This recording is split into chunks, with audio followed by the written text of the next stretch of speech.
This is the Inquisitive Minds Podcast. Hey, thank you for tuning in the Inquisitive Minds Podcast. Sir. I'm your host, as usual, Johnny Smith. Today, I'm super excited. Yeah.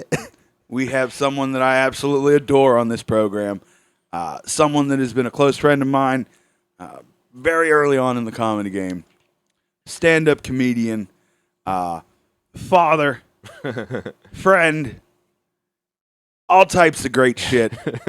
Super dope dude, Andreas ORourke. Welcome to the program. What's up, everybody? Thank you, John, for that very heartwarming and touching intro, man. We've pretty much since the beginning, your start, we've been rocking together and doing shit. Yeah, our first road trip was me, you, Joe, and a buddy of mine up to Newcastle. I remember that, dude. That was wild. And we did a mic in Ohio after that. Same night. That was a good night. I remember that show. That was a weird, like, it was where was it? Was like in this weird cafeteria looking place. Yeah, yeah.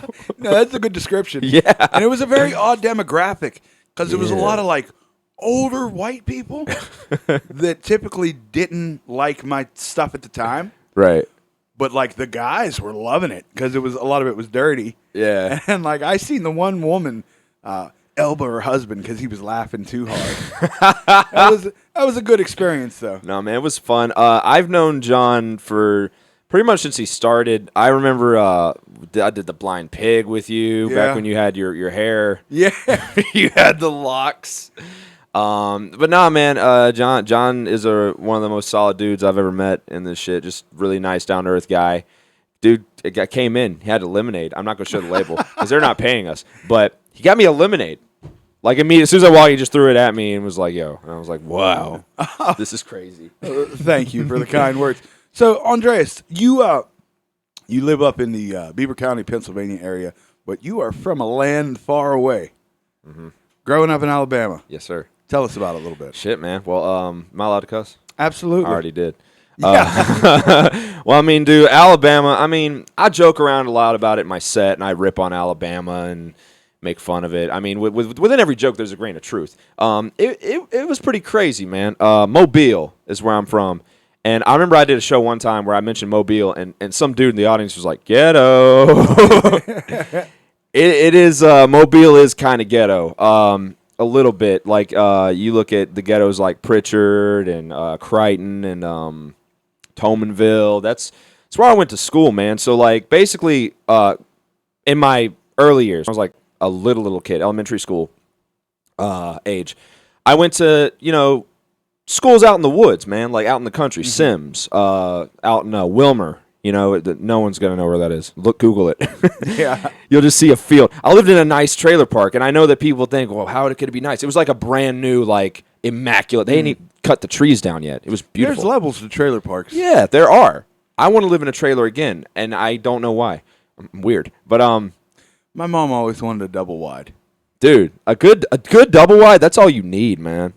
Yeah, I mean, it's a good home, but, like, I'm fighting stereotypes. I'm not moving into a trailer. Fuck it, man. I look like I should be. I look like I own 3 broken down trailers.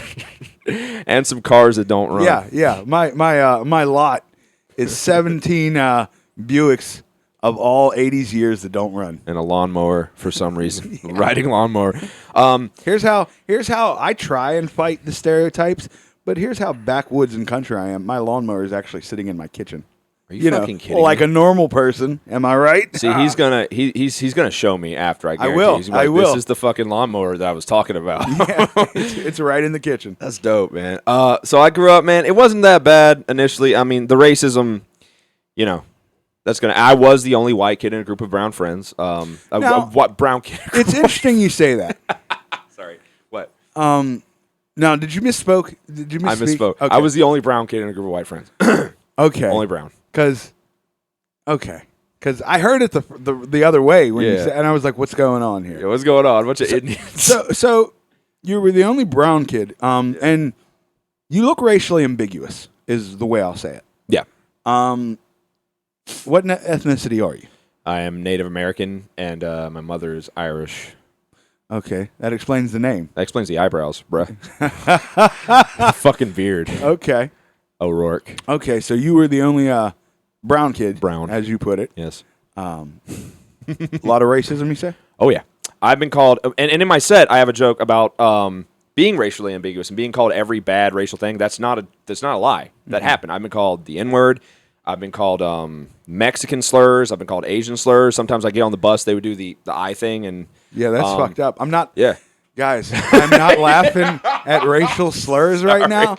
I'm very stoned. Just to be clear. I'm so high, it's funny. Like, I'm not like, yeah, racial slurs, all right. Yeah, but nah, man, it was and by the way, I just want to say racism is a universal language. It is not. It wasn't just white people that did this to me. I got made fun of by both white and black. Okay. Aggressively. Very aggressively, man. I had serious issues, self-esteem issues, self-confidence issues growing up. It got worse when I got to middle school because and you were also very small in stature growing up. Like for those of you who don't know, what are you like 6'2"? 6'2", about 200 pounds. But built like a fucking college athlete.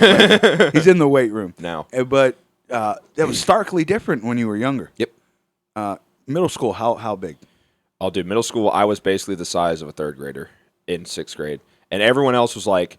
And also, I went to middle school in like in the ghetto. About 5 foot. Around there, yeah, maybe a little shorter. And thin as a rail. And for those of you who don't like, he's not exaggerating. I've seen pictures. Yeah, he was like unbelievably small. Yeah, I was a very, very late bloomer. So like, here's what you got to picture. Okay, I'm little fucking dude. I'm the only like brown kid, and I'm going to these schools that are primarily white and black. And as I got my 6th and 7th grade year, I went to school in Tomanville. Now, for those of you that have never heard of Tomanville, it's the hood. It is the hood straight up. So I walk in there, and I'm literally the only non-black kid. Like, literally, I walk in there, and I'm terrified because when we were registering me to go, there were 3 fights in the hallway right next to the fucking principal's office. 3 fights. It's a rough spot. Yeah. And as soon as I got my little escort, his name was Jerome, he was showing me around the school. As soon as he got out of earshot of the principal, he was like, all right, so do you fight? Straight up, just like that. And I was like, what the fuck? And, like, I'm looking around, dude. And keep in mind, I went to school in, like, the country kind of before this. So I'm not accustomed to this type of environment. There's bars on the windows. The windows are plastic. There's motherfuckers, like, shooting dice in the hall. I know it sounds ridiculous and like I'm making this up, but I shit you fucking not. They're shooting dice in the hallway. They got dollar bills on the fucking floor. And I'm shitting myself. I'm fucking terrified. But he's like, you fight?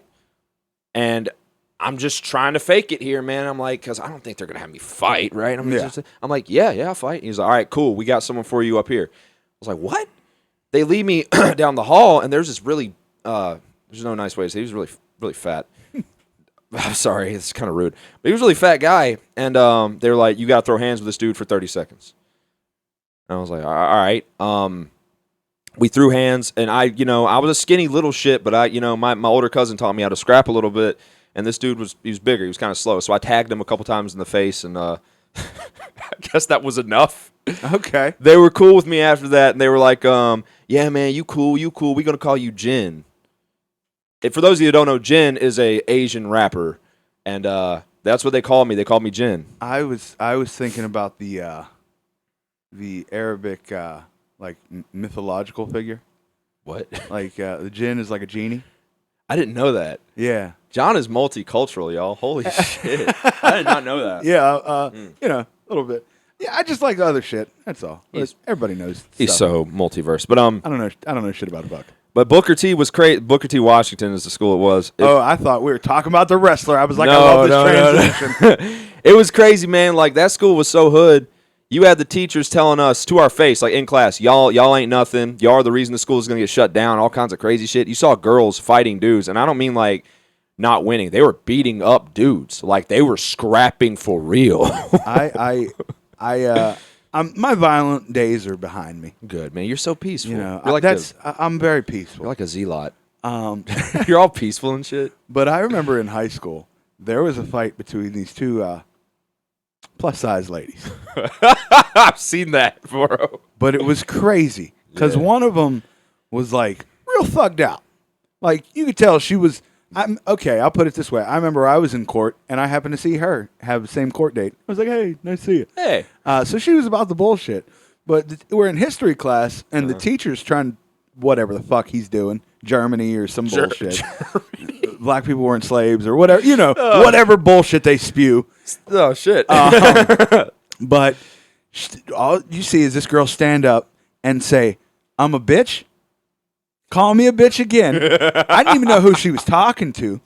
And I guess the girl called her a bitch again. And boy, she hopped on her heavy. Ooh. It was ridiculous. And the teacher couldn't intervene. He couldn't break it up. He wasn't with the shit. And it was one of those situations where they call for the resource team or the resource officer, whatever. But they had to come in and break. It was crazy. It was wild. Be careful. Catch a fucking hook. That's the thing. People think women are always weaker, and women will fuck you up, bro. I literally do. There was one time at Booker T. This girl liked me, and she was like a big scary woman, and she liked me, and she made it known that she liked me, and it was like fucking. It made me think of a jail scene. She was like, "I like you, baby D," and I was like, "Okay, that's cool." She was like, "No, I like you, little white boy." They called me white. They called me white. I don't mean to laugh at your pain. No, but it's like they call me little white boy. They're like, "I like little white boy or Jen." Just confusing as fuck. They're like, "I like you, little white boy."